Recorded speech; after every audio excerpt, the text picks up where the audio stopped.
দ্বিতীয় স্যামুয়েল 23:6-7 দাউদ বলেছে যে যে সকল মানুষরা ঈশ্বর বিমুখ অর্থাৎ ঈশ্বরের বিরুদ্ধে তাদেরকে কাঁটা গাছের সঙ্গে তুলনা করা হয়েছে। যেমন কাঁটা গাছকে ছোঁয়া যায় না, ঠিক সেরকমই কিন্তু দাউদ বলেছে যে তাদেরকে লোহার খোঁচা দিয়ে একসাথে মুড়ে তাকে আগুনে ফেলে দেওয়া হবে।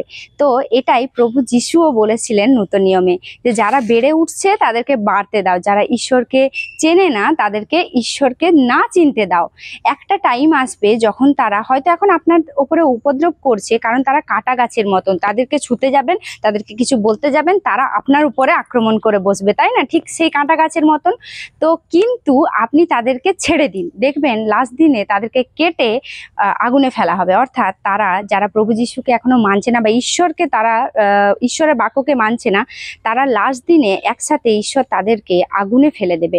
এটা হয়তো অনেকে বিশ্বাস করবেন না, কিন্তু তাতে ঈশ্বরের বিন্দুমাত্র যায় আসে না, কারণ এই একই কথা দাউদ বলছে পুরাতন নিয়মে আর প্রভু যিশুও বলেছিলেন। যদি আপনি এটা বিশ্বাস করেন তাহলে আর কুরকুর করবেন না। আপনার জীবনে যদি এই কাঁটা গাছের মতন কোনো মানুষ আপনার জীবনে উপস্থিত থাকে, তাকে ছেড়ে দিন।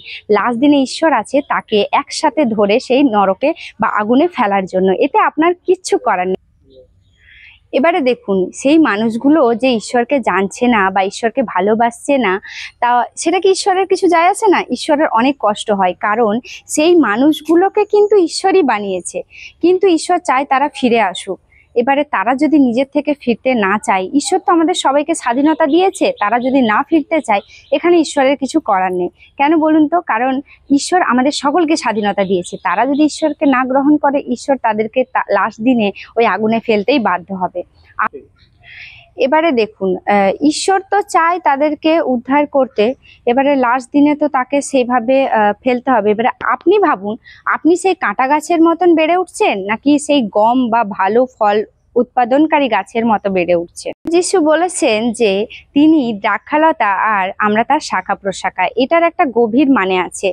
আপনি যদি প্রভু যিশুর সঙ্গে যুক্ত থাকেন, দেখবেন আপনি অনেক ফলে ফলবান হবে। এবারে অনেকে বলবে ফলে ফলবান হওয়ার অর্থ হচ্ছে অনেক টাকা পয়সা ইনকাম করা, ঘর বাড়ি গাড়ি করা, এটা কিন্তু নয়। ফলবান হওয়ার কথার অর্থ হচ্ছে আপনি যখন প্রভু যিশুর সঙ্গে যুক্ত থাকবেন, তখন দেখবেন পবিত্র আত্মার এক একটা ফল আপনি লক্ষ্য করবেন। আপনার মধ্যে সেই প্রেম, আনন্দ, শান্তি, দীর্ঘ সহিষ্ণুতা, ধৈর্য, মধুর ভাব, আরও যে পবিত্র আত্মার 9টা ফল আছে, পুরো ফলে আপনি ফলবান হতে পারছেন। কাউকে ভালোবাসতে আপনার আর তখন কষ্ট হচ্ছে না, আপনি সবসময় দুঃখের মধ্যেও আনন্দে থাকবেন।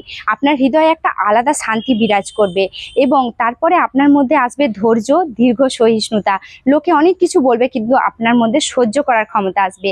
প্রভু যিশু এই ফলগুলোর কথা বলেছিলেন, কিন্তু এখনকার বিশ্বাসীরা সেটাকে কনভার্ট করে বলেছে, তুমি যদি প্রভু যিশুর সঙ্গে যুক্ত থাকো, তোমার গাড়ি হয়ে যাবে, বাড়ি হয়ে যাবে, তুমি সুস্থ হয়ে যাবে। অ্যাকচুয়ালি এটার জন্য প্রভু যিশু পৃথিবীতে আসেনি, এটা শয়তানও দিতে পারে। আমি আরেকবার এটাকে রিপিট করছি, এই যে গাড়ি বাড়ি টাকা পয়সা, এগুলো শয়তানও দিতে পারবে, এগুলো দেওয়ার জন্য প্রভু যিশু আসেনি। প্রভু যিশু এসেছিল আপনাকে পবিত্র আত্মার সেই 9টা ফলে ভরপুর করার জন্য। আশা করছি আপনারা বুঝতে পেরেছেন। চেষ্টা করুন, প্রার্থনা করুন যে প্রভু যিশুর সঙ্গে যেন আপনি যুক্ত থাকতে পারেন আর তার সেই ফলে ফলবান হয়ে যান। হালেলুয়া।